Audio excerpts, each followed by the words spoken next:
Welcome back to VME Vaginismus, Let's Name It, Not Shame It.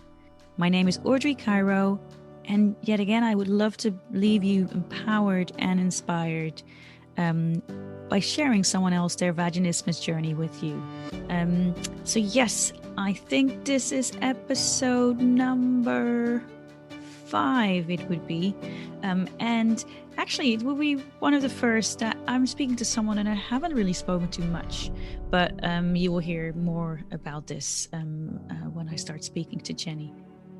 I hope you've been enjoying hearing everyone's story so far. If you will listen to this one, you will likely get some familiar names come by. But this time with Jenny, we really dive into her past and into her present and her future, really, where we discuss breakups, dating, vaginismus, but most importantly as well, self-love. So enjoy and let me know what you think. Hi, Jenny. So great to have you here today. How are you? Hi, I'm good, thank you. How are you? I'm groovy. Like, I have to say, I'm just, I'm sitting here on the floor, spread with like all kinds of stuff around me and trying to keep myself warm and with a blankie. Just looking forward. Yeah, it's really like, this is what you get. You just have to get yourself comfortable, right? But I'm just looking forward to having a conversation with you. Yeah, same here. So I'm excited to go on. yeah, so we welcome again, like, to the VME podcast. I feel that I'm like, how am I going to start with Jenny? Like, where are we going to go? And I'm actually like, this is maybe a part that I'm just not 100% sure about, like, because I feel that there's so much that I want to ask you, but then I also just feel like, because okay, let me just tell people who are listening. So I've met Jenny, I think maybe now 4 times in the Yeah, past year or so. And we met through the Vaginismus network, where we both had to talk, or where we both spoke at one of the events. And of course, I say we met, but this was all on Zoom, so it was all online. yeah, But it was lovely to hear Jenny speak, because she was talking about dating and vaginismus. Yeah, so it was just nice to, when you're collaborating together and just to hear other people's stories. And I thought, oh, amazing. And then, of course, the idea of a podcast came about much later. So then then I was like, who else would I like to speak to? And I thought, you know what? Jenny seems like someone who's happy to share. So I will just reach out to her and see if she wants to join on the podcast with me.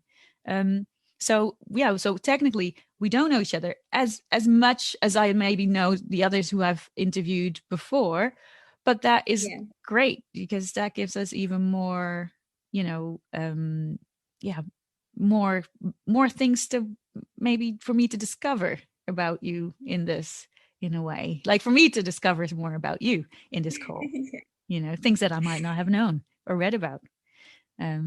So one of the first questions I always ask, because we are here for vaginismus and Yeah, like in our relationship with our vagina, I'll say.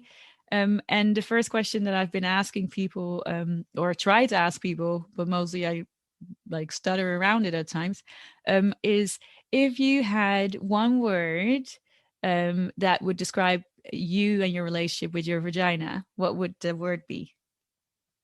oh, I really should have been more prepared for this question because I've listened to your other two podcasts. Um, Probably, the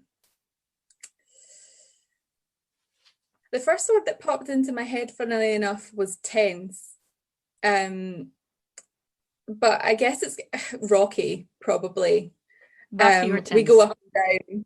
Yeah, we go up and down, me and my girl. We we sometimes we're good and sometimes we're not. We're working on it, but sometimes we're not speaking to each other.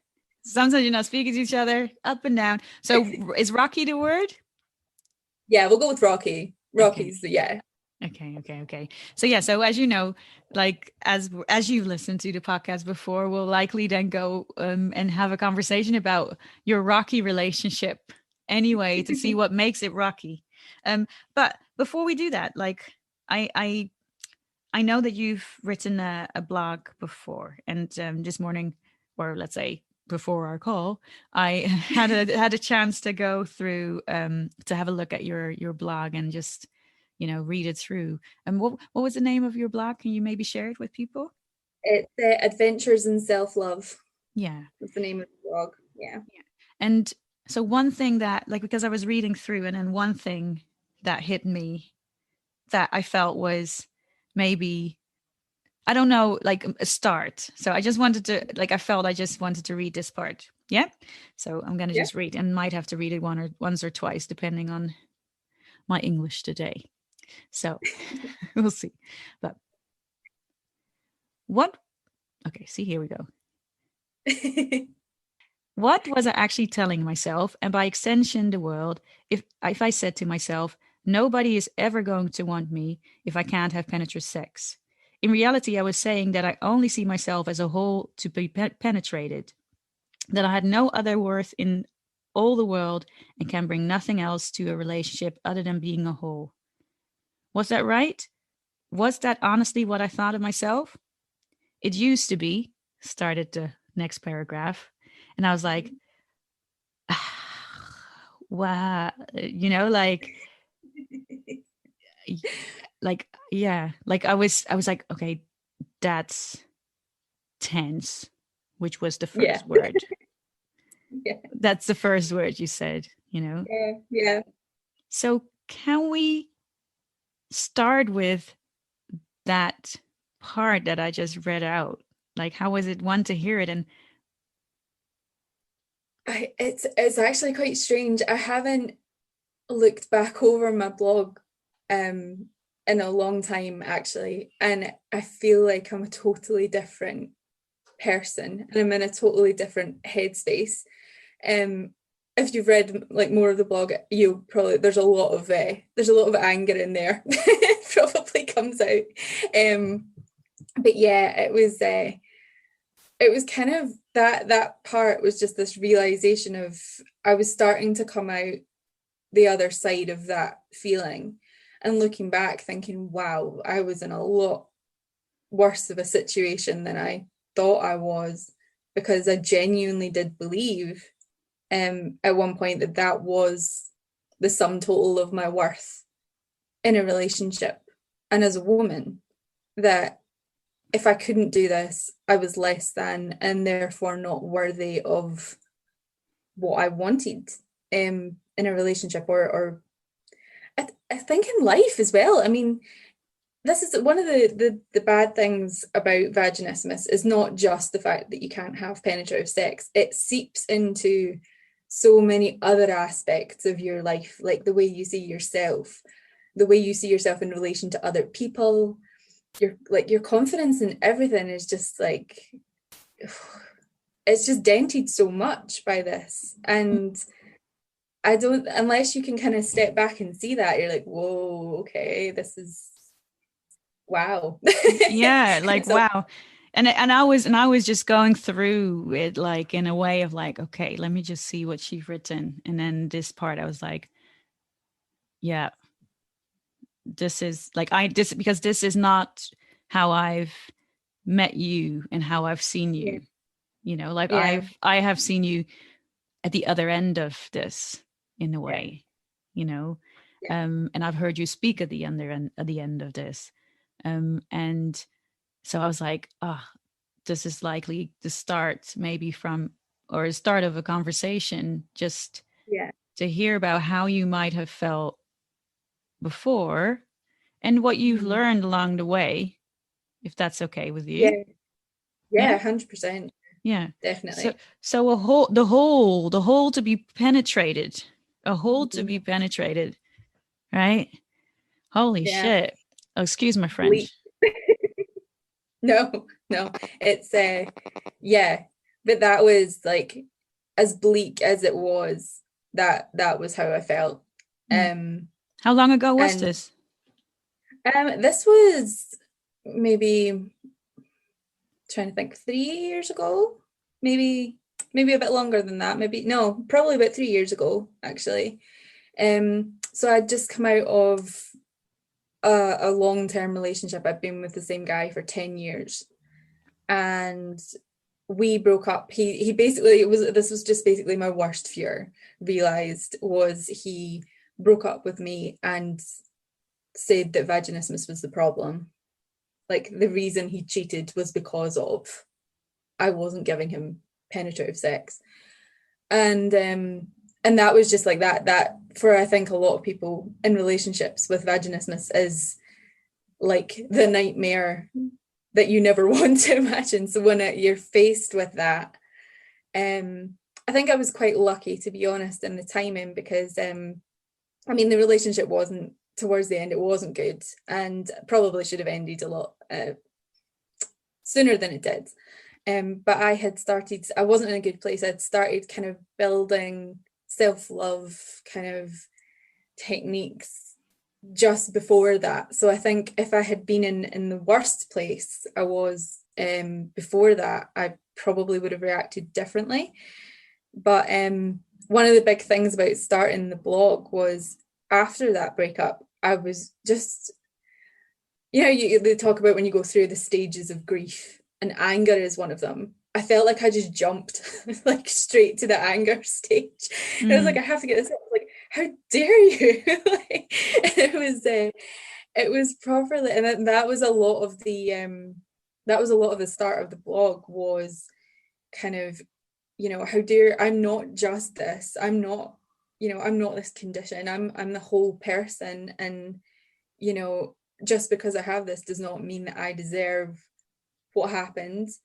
And then that kind of grew arms and legs, and it was about the same time, because I kind of went full pelt into, right, okay, I'm going to do this, and I'm going to start this for me, and I'm going to, so I had reached out to, that was when I reached out to Kat around the same time as starting the blog, and I'd heard of the Vaginismus Network, but all the events at that point had been in London. And unfortunately, after the breakup, I was also left in a bit of a bad financial situation, so I couldn't afford to travel down to the events. And so I said to Kat, I was like, I messaged the Vaginismus Network Twitter page, actually, and I was like, I live in Scotland.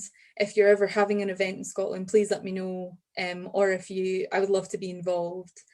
And then Kat got back to me. So that, I'd say the blog, like you said, was the kind of start of the transformation into the person I am now.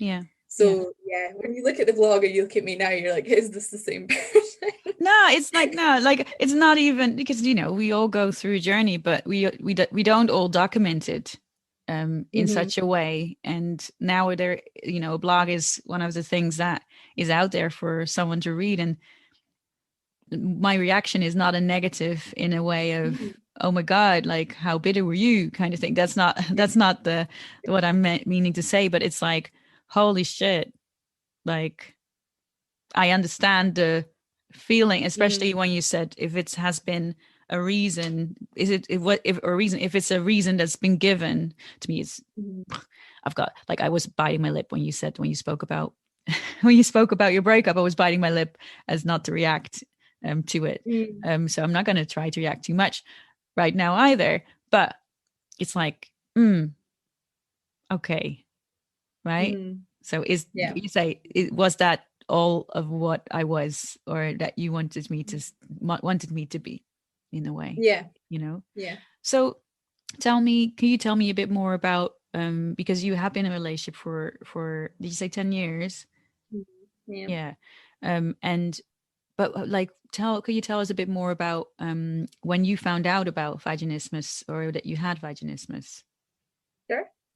So the first time I can ever really think, if I look back on it being sort of rearing its head that it might be kind of the symptoms of vaginismus, was when I was younger. I used to swim for my local swim team, and obviously tampons would be a great thing to have when you're taking part in that particular sport, and I just could not do it. It was just really uncomfortable, and painful, and I had no idea what the hell I was supposed to do. But it didn't bother me at that point. I was quite this was maybe when I was about 13, 14, and I thought, oh well, I'm just not ready for that yet. So I just stuck it to the side, never really thought much about it.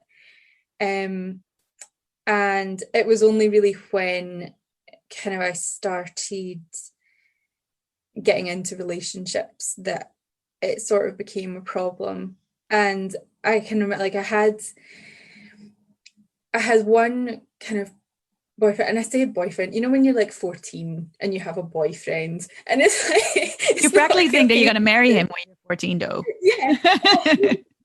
Like, and you do, because you've got to build up in your head, like, oh, I've met this person, I'm so in love with them, and they're, you know, my forever person. And yeah, like, genuinely, that was me. I was 14. I was out. But I do remember, like, at one point because kissing was like my favorite thing in all the world. I loved kissing. Making out with someone for hours was like my favorite thing.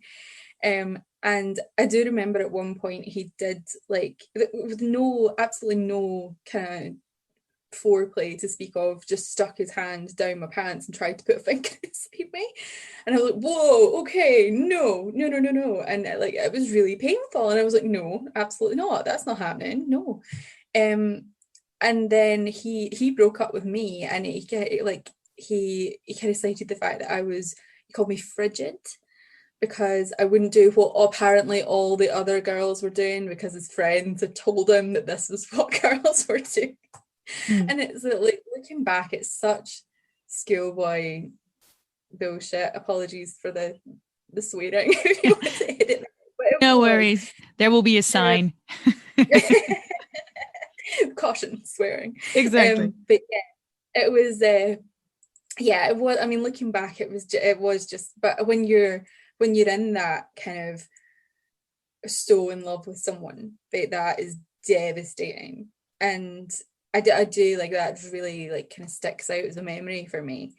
And I kind of went through, like, from that point on, I would go out with people, and then whenever it got to a point where we would be kind of heading towards a more physical relationship, I'd break up with them, and I'd just be like, nope, okay, nope. And so I think I developed a bit of a reputation in school as being like I don't know what you call it, like kind of heartbreaker, because I just, like, all of a sudden, bang, no, out, nope. And then that, when I got with, like, the person I was in a long-term relationship with, we kind of felt more comfortable because, you know, I was a bit older, and he, like, in terms of sexual experience, he had less experience than I did, so he was quite happy to go at my pace. But in terms of vaginismus, I kind of ignored it. Like, I kind of just thought, oh well, it'll happen one day. Like, I'm just not ready right now. But it'll happen eventually. It'll just, something magical. It'll just, like, and that'll be me. But obviously that wasn't the case. Does that mean that you had sorry, does that mean that you had let's say sexual experiences, but that you kept penetrative sex at bay?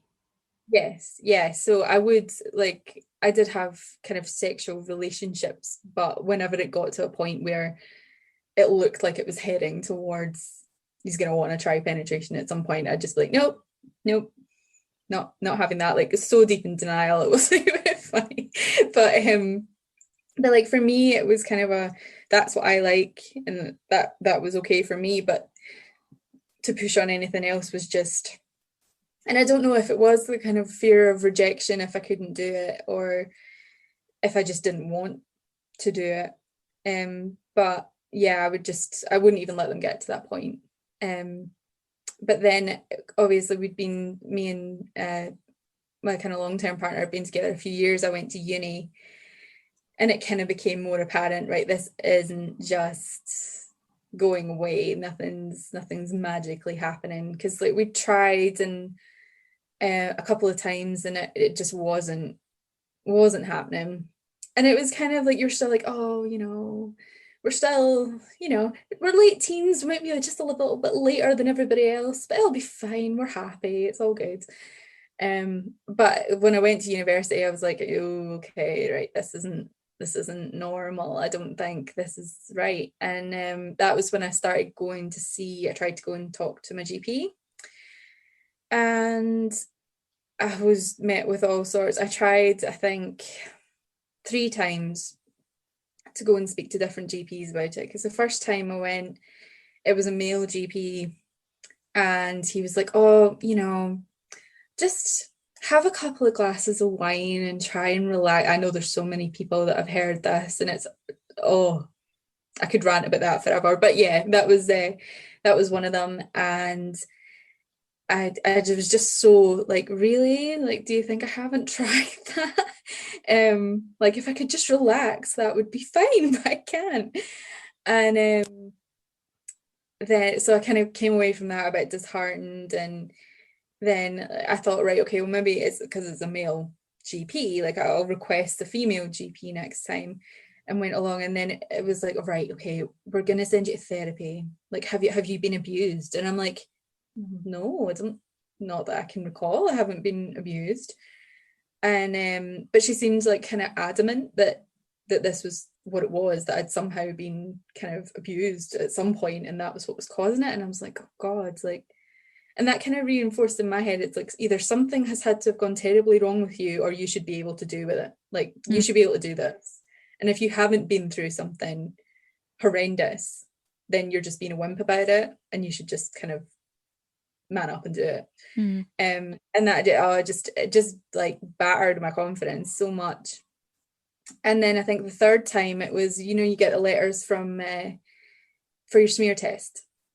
So I went along and I kind of explained that I found that really difficult, and they gave me diazepam for the appointment. And so I went along, and I was absolutely terrified. And then they went, have you had sex? And I'm like, no, I explained that the last time. And they were like, oh, well, you don't need to be here then. Out. I was like, right, okay. And it just put me, and I was like, right, okay. Clearly this is not something anybody knows anything about. They've never encountered anybody like me before. So I'm just going to ignore it, basically. And then we just never, I just sort of sank into a sort of denial about it. And there was always kind of something else going on. And we still had like a sex life. So it didn't feel like, it was necessary. And he never pushed at that point. And it was easier to just, okay, that's just not going to happen. We'll deal with that at another point. Out of kind of nowhere, he came away with, I really think if we don't have sex, then I'm not gonna stick around. And so I have endometriosis as well. So I've been on birth control in one form or another for like basically all my life. And I went to get my implant taken out, and I just broke down to a nurse in there, and I was like, he's gonna leave me and I don't know what to do. And she was right, okay, what we'll do is we'll refer you to the Chalmers Centre in Edinburgh. And that was when I went in, and I was like, right, I'm just gonna examine you. I'm not gonna put anything inside. I'm just gonna examine you and see if there's anything I can see that might be causing pain. And she basically took like a cotton bud, and she just like nowhere near the entrance to my vagina, but around it, and like I just went like muscles, and she went, it looks like you might have vaginismus. And I was like, oh, what now? I never heard of it in my life before.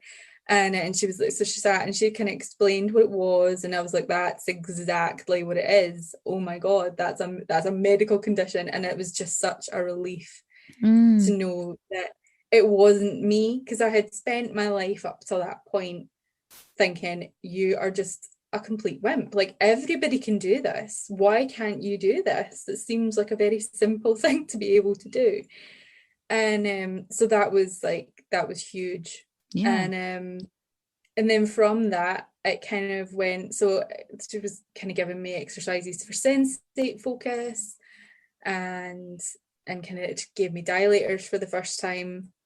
But I think at that point, to be honest, the relationship I had with my partner had kind of already broken down. He wasn't interested in doing the sensate focus exercises. He didn't like the fact that somebody was dictating to him when we should do stuff.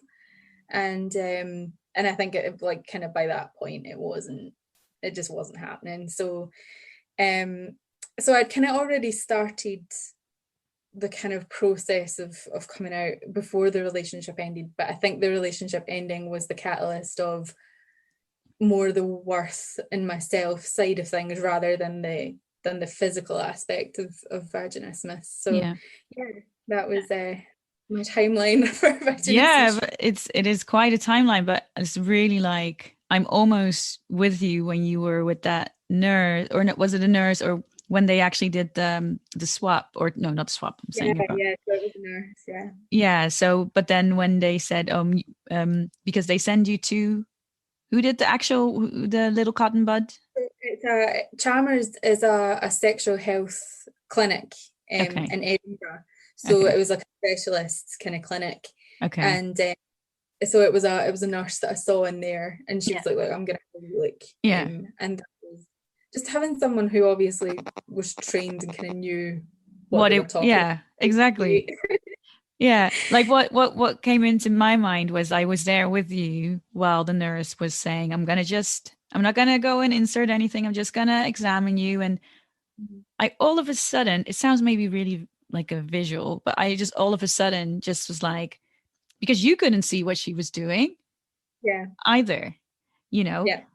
but the fact that there was a cotton bud close enough to your vagina, to your body, even if they could just maybe sense, even I say even if your vagina could or your vulva could just kind of like sense something coming close, of how your whole body then tensed up. Right?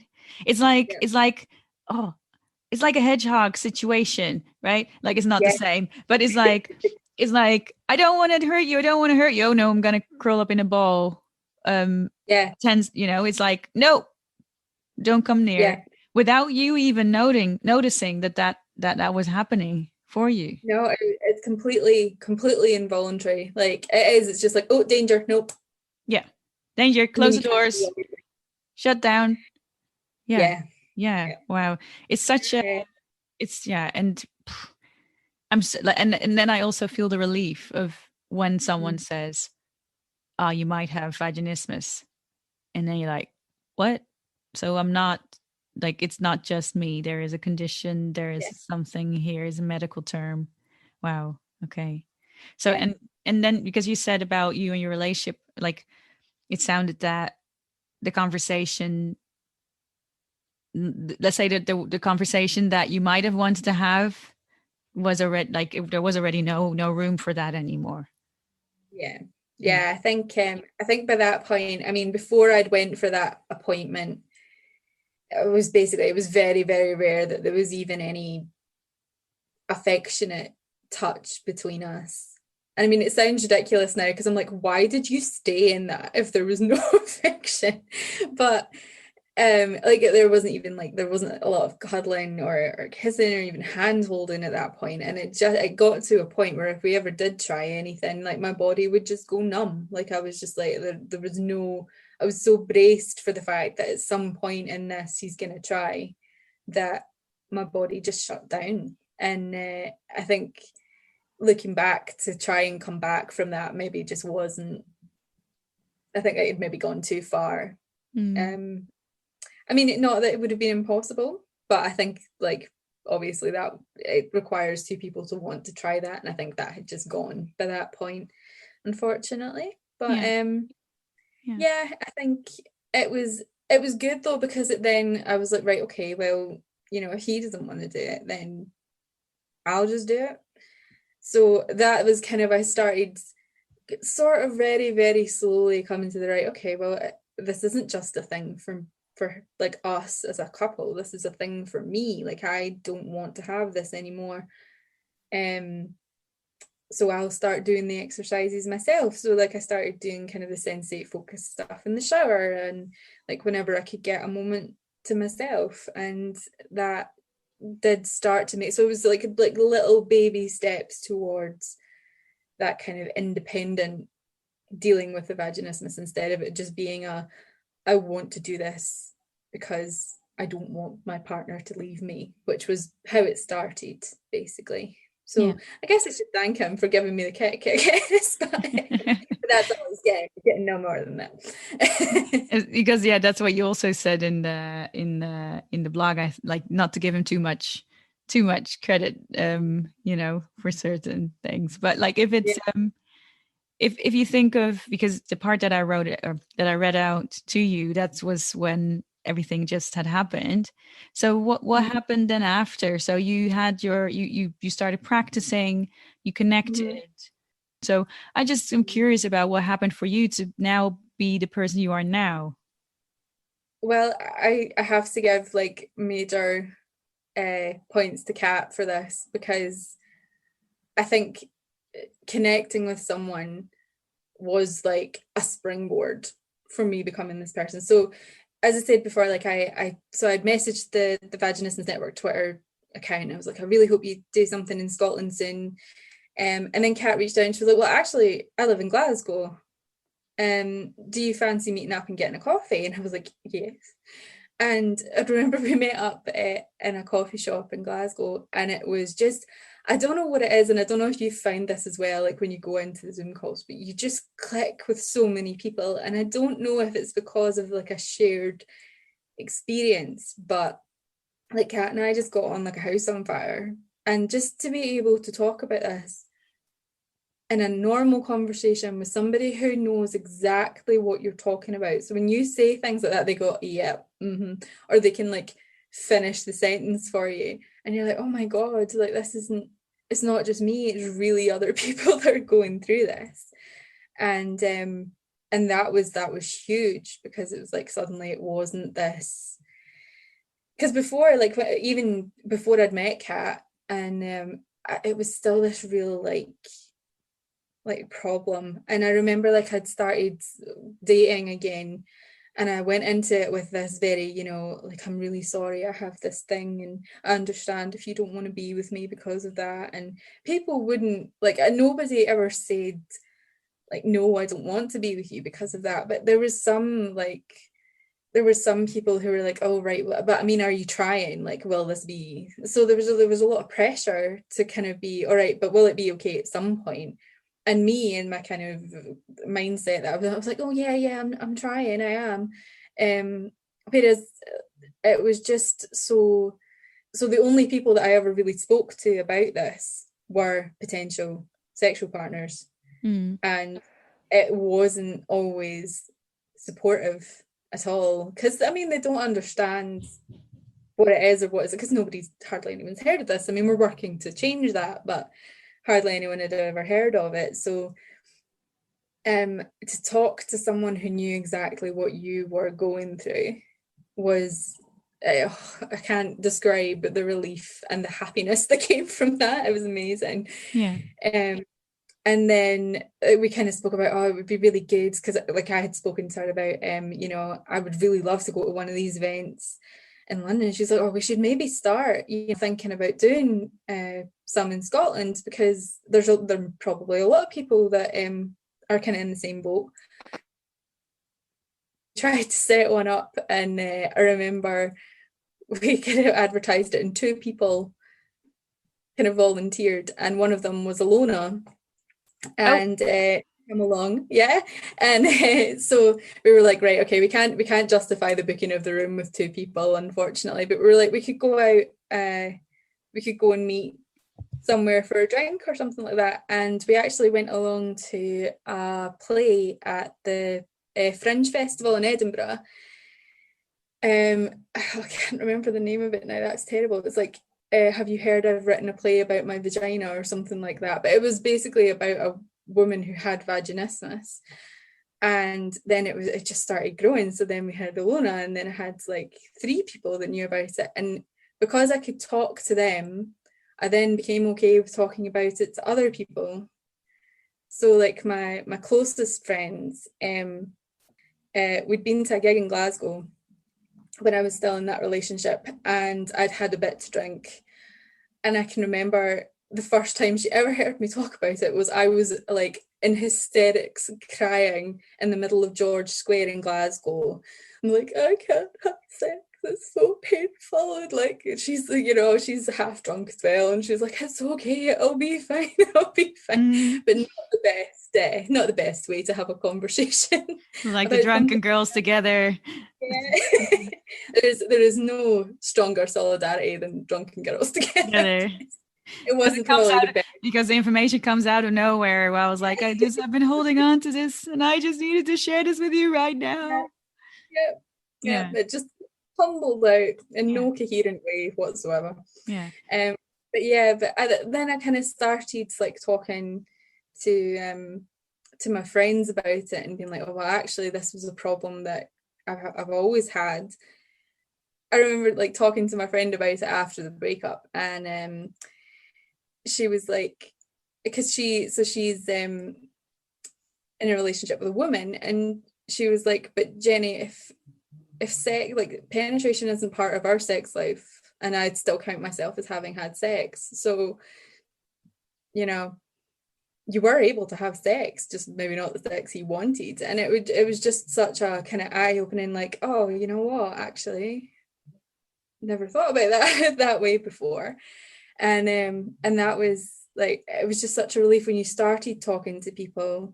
You started kind of hearing either people who'd had similar stories or little bits of information that you found really helpful. So being able to talk about it was just like a huge boost for my confidence as a person. And that has kind of been the main catalyst, I'd say, probably for how I am mindset wise today.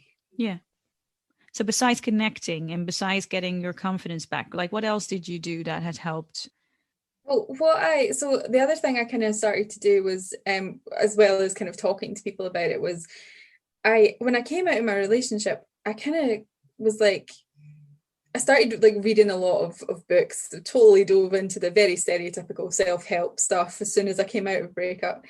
And I was just like, if anyone asked me, what do you like in bed?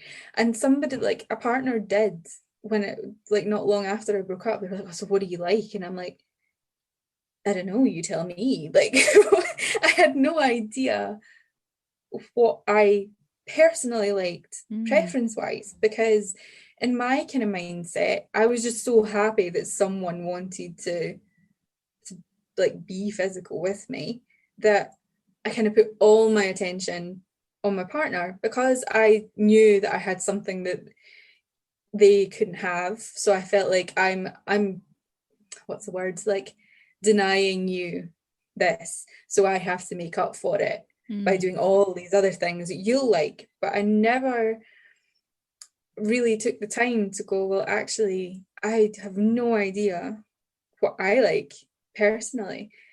And I'm like, I should really probably figure that out. So I took a wee while off dating and just tried to kind of move the sensate focus forward a wee bit. So I'd done kind of the, like, you touch yourself, and not in a sexual way, but see how it feels and things like that. And I was like, right, okay, so I know I like being touched here, I like this pressure, and just sort of started to build up an idea of, these are the things I really like, these are the things I really don't, these are the things I'd maybe like to try, and these are my like absolutely not, no, absolutely no. And when I kind of got that and I worked on that, I started sort of trying to form more of a relationship with my vagina.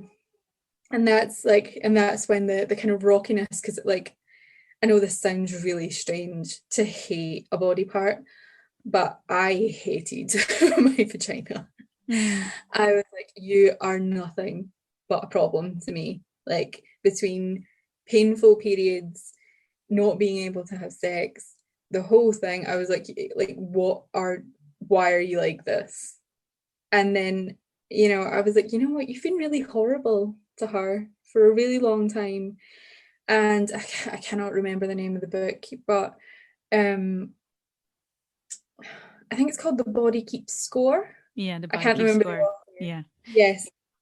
But I'm sure in that they said something about like basically your muscles kind of hold on to Trauma.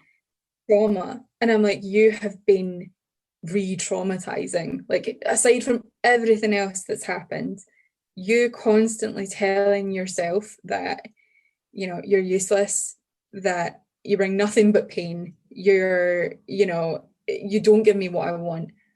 That's all been like you've built this up, and that's no one else's fault. That's just your responsibility. Like it's your body, and maybe you should maybe think about.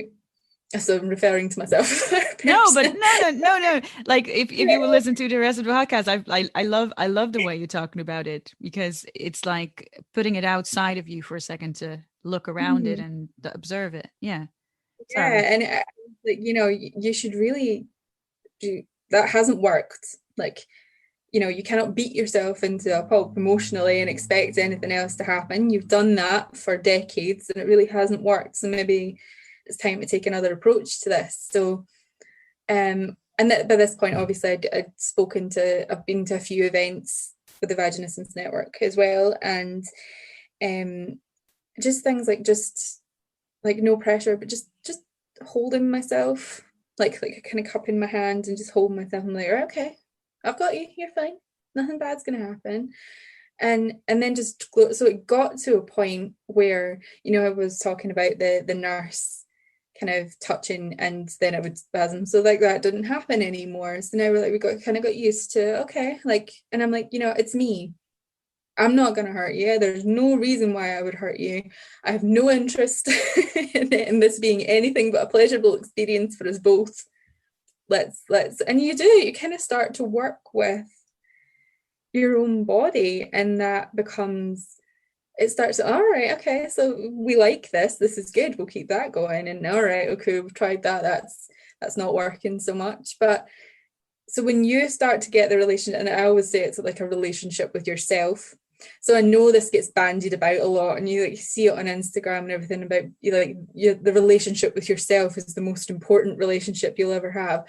But it's so true. It's like, hey, I'm a coach. I'm like, yeah. I was like, True. there is no doubt. Yeah. Yeah, And but I'm it is, bobbing and my head the whole time that you're talking. I'm like, yeah, love it. yeah, yeah. No one can see that, but it would be weird if there was a video, because I'm just one of those bobbing heads right now. Yeah.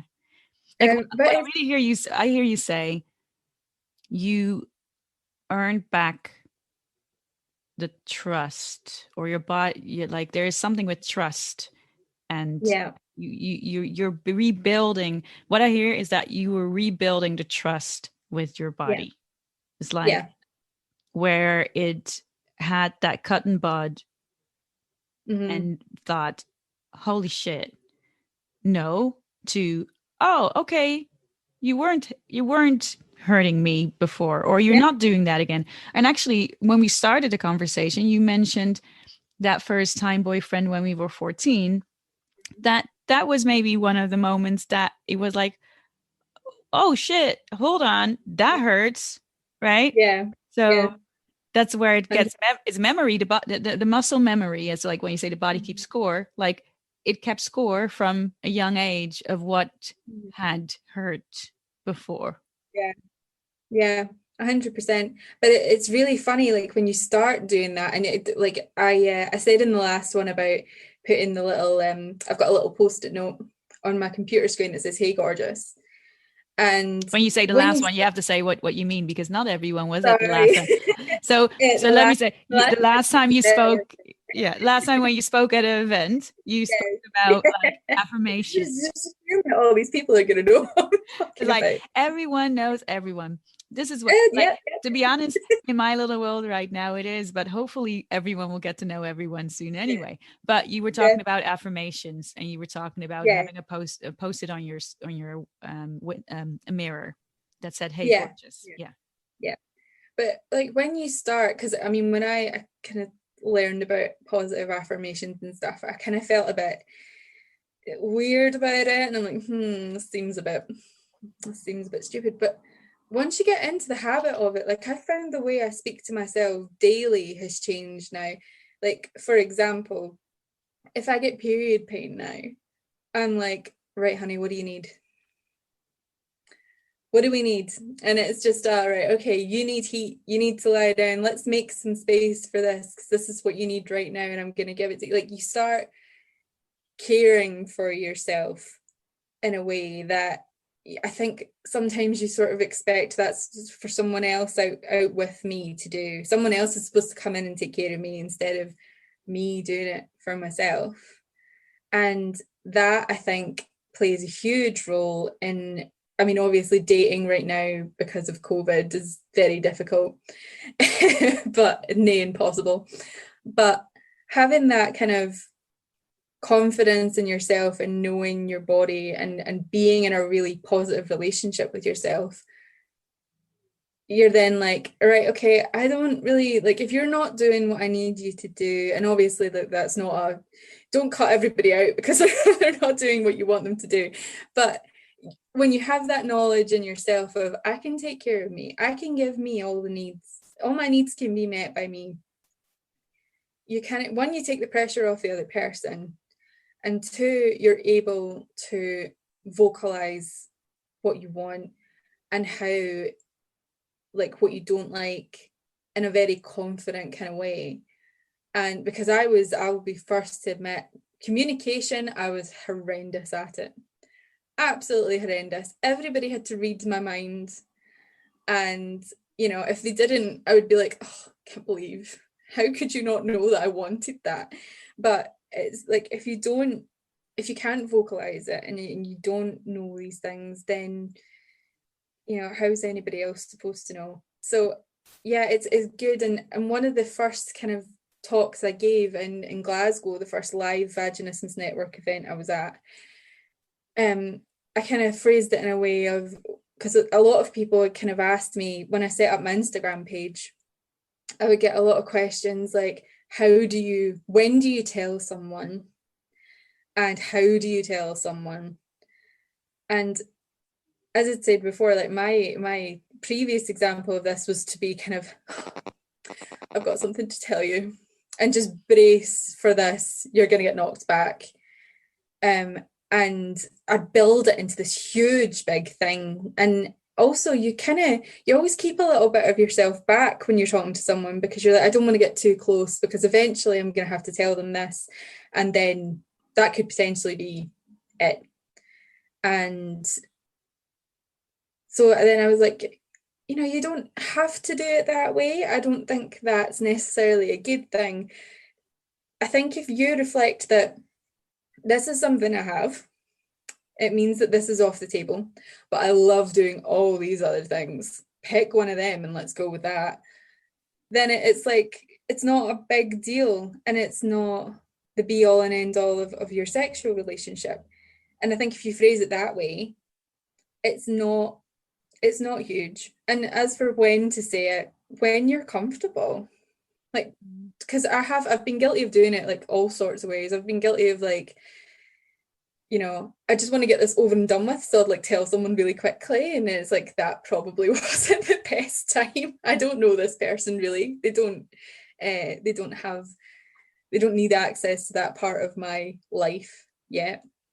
Or I would hold off and hold off and hold off, and then wait until we were in, like, you know, in a sexual experience, and then be like, oh, by the way, can't do that. And, you know, it just, I think there's ways to do it, but you can turn this into as massive and negative a thing, or as small and, you know, and I wouldn't say insignificant a thing, but as small a part of you and what you can give as you want it to be, basically. Yeah. And it's interesting because it's like what I understand and what I feel, because recently I had this conversation with a few women about it as well, and I'm like, you have to imagine how you step into your room. Like, if your confidence is not there, and if you're gonna come and talk about it in such a way where you already are making yourself extremely small and scared, then that's what the person sees, and likely gonna maybe join you in that at times, right? But if you Yeah. are open and if you're ready to say, hey, this is what's currently happening for me, and I would love Yeah. you to be there with me on the journey, and I might not be able to have penetrative sex instantly, but, you know, then it's a whole different conversation because that person sees you of where you might be at that time, and maybe not everyone is there either, right? So that's the reason why you get what you say, the different versions of telling someone in different Yeah. ways of either Yeah. postponing it or like saying, I can have sex, bye, you know? Yeah. Yeah. So, so yeah, 100%. yeah. And the other thing is, like, I know, like, the fear of rejection is huge, and it's not to be understated at all, but it's like, it's great for sieving out the bad guys. It really is. I mean, if there was if there was ever an advocate for vaginismus, it's, you know, if they're not going to be there for you from that point, is that really the person that you want to continue to be with? I mean, is that person worth your time if they're not prepared to either work with you or work around it with you? You know, Mm, that person's not worthy of your time. That person's not in the space that you need. And being able to identify that that is what you need is a huge part, I think, mm, especially if you're single and you're going into this kind of, your needs are absolutely valid, and you shouldn't have to, you know, put them aside to make anybody else comfortable. But getting to that point is, I think, really important and necessary, and yeah. couldn't recommend it enough. Yeah. And it's such a, because I hope one day maybe I can speak to men about this too, you know? Mhm. Like, because I'm very curious to hear a male's perspective as Mhm. well of what it might be like for them at Mhm. times when they hear certain things, and because it could, I can understand that it can be scary too, but what you said, Yeah. it does have a, like for me, like even if I don't have to give the warning signs, but I always feel like that I still need to talk about it in a Mhm. way with the men I meet. I don't know, like it's just, and it brings good conversation, to be honest, as well right now. But um there is so much like I find it very interesting because the moment that you then do talk about it, what you say, you someone who is a curious and want to know more about it and want to get to know you and work with you about it. Okay, amazing. And that's what you need, what you said Yeah. at that time, Mhm. you know, um, in that support and a supporting partner. But if it Yeah. is that someone is like, oh, ooh, that, you don't need someone else who comes being scared with Yeah. you about it or putting you down about it or make you smaller about it, that's not Yeah. something you need either. Yep. Fair enough for them if they want to have penetrative sex, and we can just say that's great, not for me right now. So that means that we, it's like then a choice that we can both make, like then this might not work out.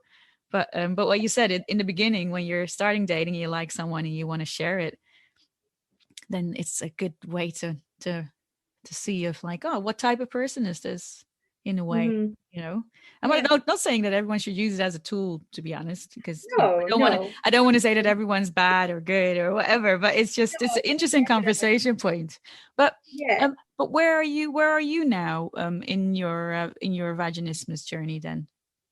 So I am working with dilators at the moment, and I am speaking to a psychosexual therapist, and both of those they're going well. I think the dilation, obviously, it's not everyone's favorite topic. It's never going to be.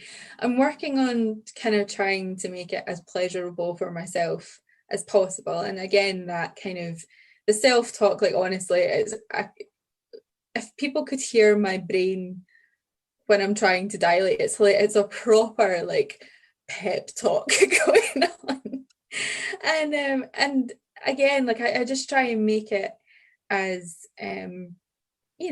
just romance myself. I stick the lights off and I put candles on and I use expensive lube, and I just try and make it as much of a, okay, it's something that I kind of have to do an exercise wise, but just try and make it as, dare I say it, fun as possible.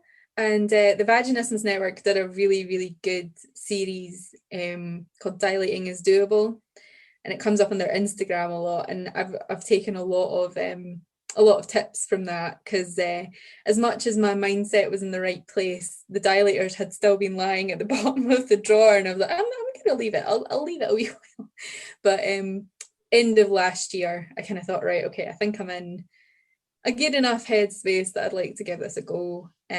So yeah, I'm working away with that, and mainly speaking to the psychosexual therapist. I think I'm going to try and get pelvic floor PT if I can as well. But yeah, I'm just putting my thumb up, being like, yeah. yeah. Yeah. So yeah, it's certainly in a very, very good place mentally with it. Even though I'm still kind of, you would say, in recovery, I guess. That's because me and Kat have talked about this before, like everybody's version of cured. You can Oh see me yeah, doing I that. did. Yeah, like I think every podcast so far, every time when I hear the word cured, I likely respond in a really weird way, being like, Yeah, no, I don't it like doesn't that word. it doesn't I don't resonate for me. No.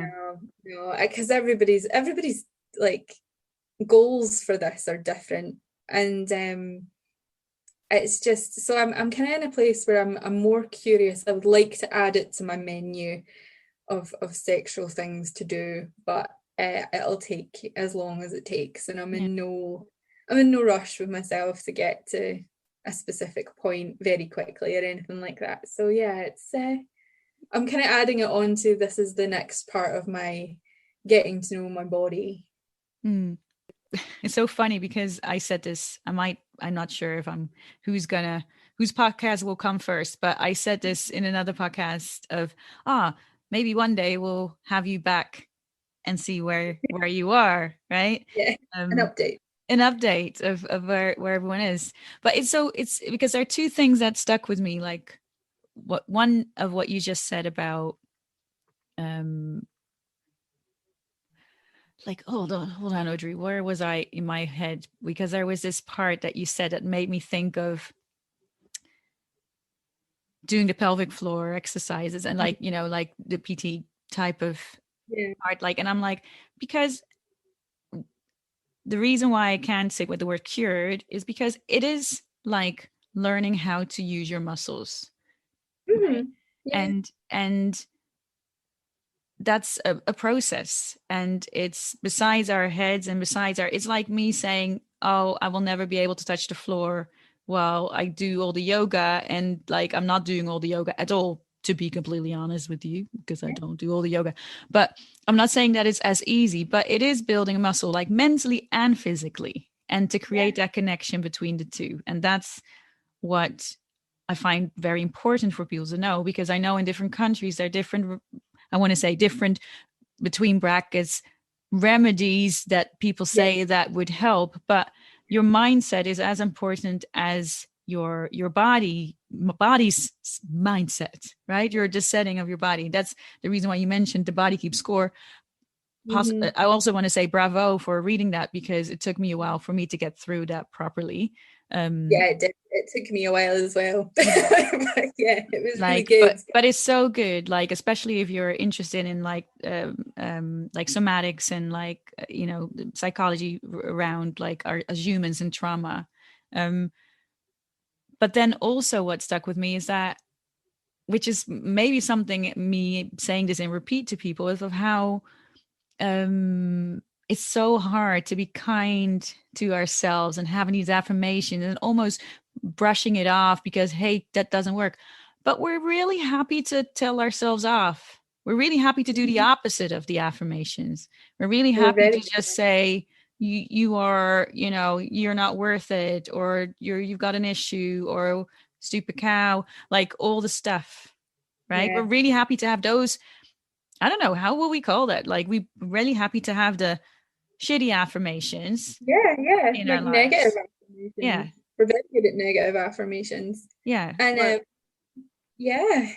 and and this is what I, within coaching, if it's for vaginismus or outside, which is something that I find so important, because we just half of the time don't realize of how we're talking to ourselves and what influence that has on our body, on everything that we do, because we're practically like a walking chemist, Yeah. of those thoughts also bring, the chemicals that makes us extra stressed or put our adrenaline up or whatever, but Yeah.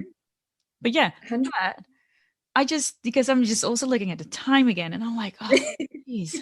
You could go on. We could go on for hours. Exactly. But I'm like, I just don't know what's happening. Like, I feel I'm in this timeless zone, and we just started. And I know I'm sitting here just listening, and I once in a while ask a question, but I'm just listening. And I was like, and I still don't feel I've asked everything that I wanted, that I stepped into with my mindset, being like, oh, we're going to talk about this and that. But definitely worth it, like, just to have our conversation. So at the end, I always ask a question or two just to wrap it up and just to see what you can leave us with. So one of them is, what do you know now that you wish you knew then? Just that you're not alone.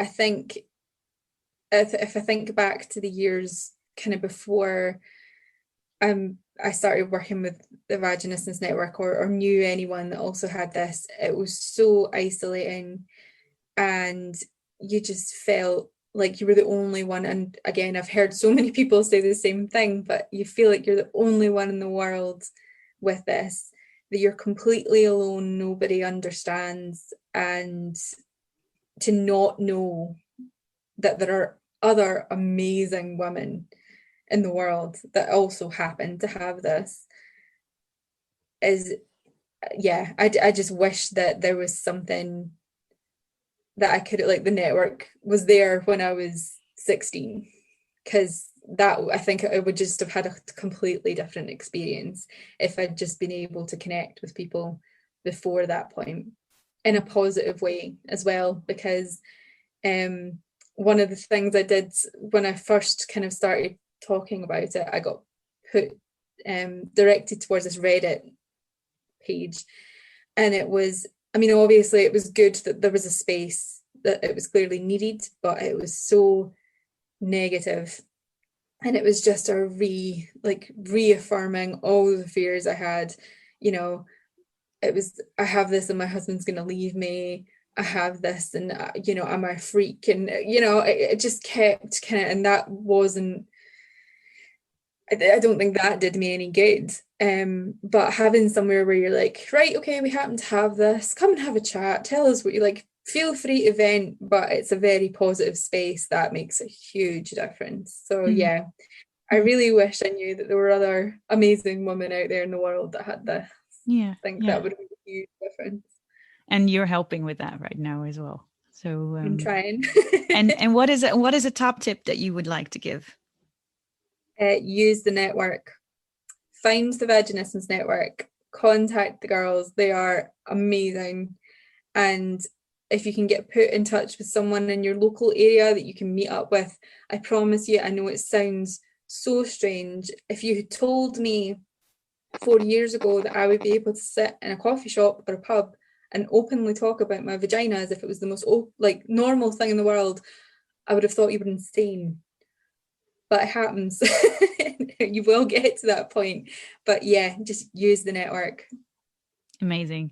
So, and as last thing, if Mhm. you, I'm gonna say a sentence, and I'm gonna ask you to just say the first word that comes into your mouth. Yeah, in your Okay. mouth, in your mind. Okay, let me say that again. Well, Why am I always so rubbish at wrapping it up? So, say the first thing that pops in mind. So, okay. if I say to you, you are not vaginismus, but you are, Whole. mm, you're not vaginismus, but you are whole. Okay, You're amazing. a whole person. You're not this. Amazing. Thank you so much. Let's leave it with that. Thank you so much for sharing. And it Thank you was, for having me. yeah, it was a pleasure. It was a pleasure. And what we said, maybe in the future we can see again where you are. And we never know, like, if I enjoy editing these things, we could just keep going until the break of dawn. Um, I keep going once in a while until we're 50, 60, 70, see how it goes. Yeah. But Yeah, but thank you again. And I want to thank everyone for listening. And I hope that you enjoyed as well Jenny's story. Oh, actually, by the way, where can people find you? So just in case if they want to reach out, where can they find you? So I'm usually, my most kind of active thing is my Instagram page, which is not_my_vaginismus. So that's where I'm kind of most active. And I promise I will put more stuff up on the blog at some point. I've got like 3 drafts sitting. But yeah, that's where you can find me. And please feel free to message me if you want. If there's been anything, just reach out. Not a problem. Okay, yeah, you heard. So now you heard her. She gave you permission to reach out if you want to. So, but yeah, thank you everyone, and yeah, until the next time. Thank you. This was the VME podcast, Vaginismus, Let's Name It, Not Shame It, with Audrey Cairo. Don't hesitate to reach out or to connect on Instagram on Let's Call Her V, because I'm always happy to hear from you.